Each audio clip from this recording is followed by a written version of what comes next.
During a tense exchange at a meeting with Viktor Orbán, Karoline Leavitt pushes back on reporters, defending the administration's handling of inflation and affordability. You said affordability was a common job, and you said last night you didn't want to talk about affordability. I talked about it. When did I not want to talk about it? I talk about it all the time. We are much better than Biden and all of them.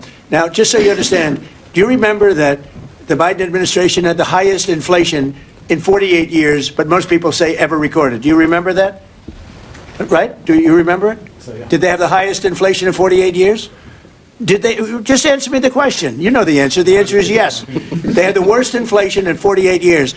We have almost no inflation. We're down now to 2%, and we'll be at maybe 1%. You want to always stay above 1%, actually. You want a little tiny bit of inflation. We're at a perfect number. They were at the highest level in recorded history, okay? And when you talk about affordability, that one fact. Now, let's talk about the second biggest subject after inflation, energy. We're going to be at $2 gasoline. We're going to be approximately $2 very soon. We're a little bit above $2 right now for gasoline. Now, under Biden, it was $4.50. It even hit $5, but it was $4, $3.50. We're going to be at $2 a gallon.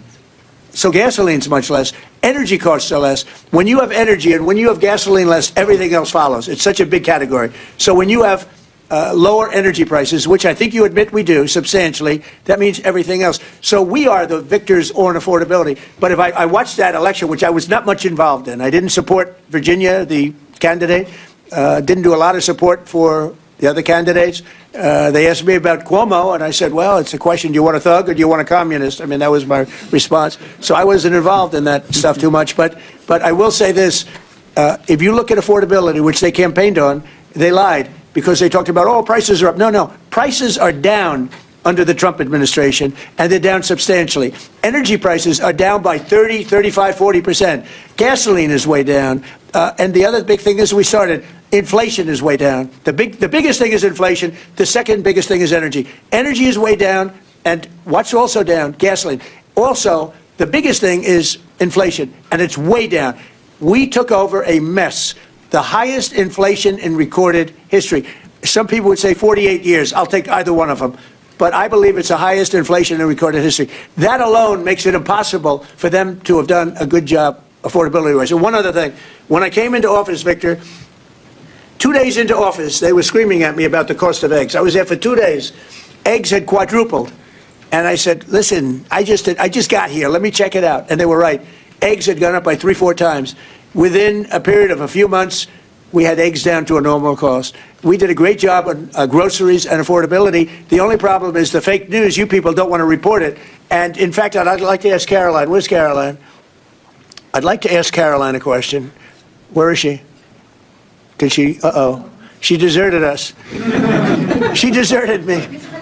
Our great Karoline superstar deserted me. Anyway, how long, sir, she's right outside. Mr. President. How long? She was going to talk about, because the fake news yesterday, they talked about that. They said, oh, I don't want to talk about affordability. The reason I don't want to talk about affordability is because everybody knows that it's far less expensive under Trump than it was under Sleepy Joe Biden. And the prices are way down. Caroline? Yes, sir. Could you discuss that question that was asked and how it was asked in such a fake, disgusting manner by the fake news? Yeah, and I just saw it asked again here, and it's very unfortunate that the reporters in this room refuse to address, sir, what you just said, which is that you inherited the worst inflation crisis in modern American history, and you are fixing it in 10 short months. And your entire administration has been tasked with this effort, from Treasury Department to Agriculture Department to the National Economic Council right here at the White House. They are slashing regulation. He signed the largest middle-class tax cut in 6 months. In 6 months, in record time, putting more money back into the American people's pockets. So affordability is what the American people elected this president to do, and he is doing it, and you guys refuse to cover it, and you refuse to cover that the previous administration created the worst unaffordability crisis in American history. And I've been watching the TV all day saying that he doesn't want to talk about affordability. That's what he's working on every day, and that's what I'm talking about right now. But you know why they refuse to cover it? Because they're fake news. That's why. Go ahead. Can I get her someone? Sure.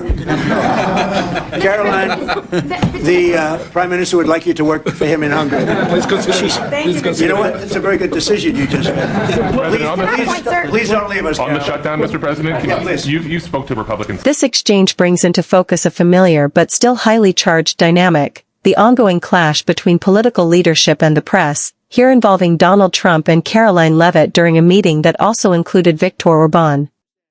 What starts as a policy question about affordability quickly turns into something broader, a battle over narrative, credibility, and who gets to define economic reality.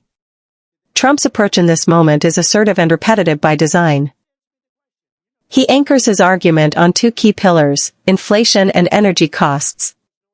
By emphasizing that inflation has dropped and energy prices are falling, he's trying to simplify a complex economic picture into digestible talking points. Whether one agrees with his framing or not, the strategy is clear: control the narrative by narrowing the conversation to metrics that favor his argument. It's a classic political move. Reduce complexity, repeat the message, and challenge the premise of the question itself. But the turning point comes when he brings in Leavitt. Her response shifts the tone from defensive to confrontational.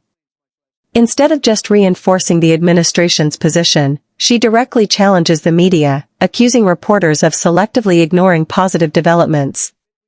That move reframes the exchange. It's no longer just about inflation or affordability. It becomes a critique of media behavior and trustworthiness. This is where the deeper tension lies. On one side, the administration is arguing that their economic actions are producing results and that those results aren't being fairly reported. On the other side, journalists are attempting to question and scrutinize those claims, which is their role. The friction comes from a fundamental disagreement not just about facts, but about interpretation and emphasis. What gets highlighted? What gets questioned? And what gets dismissed? There's also a strategic layer to how this plays out publicly. Moments like this are not just about informing the room, they're about shaping perception for a much larger audience watching online. Calling out fake news or accusing the press of bias isn't new, but it remains effective for rallying supporters who already feel distrust toward mainstream media. At the same time, it risks deepening skepticism among those who expect more transparency and less confrontation from leadership.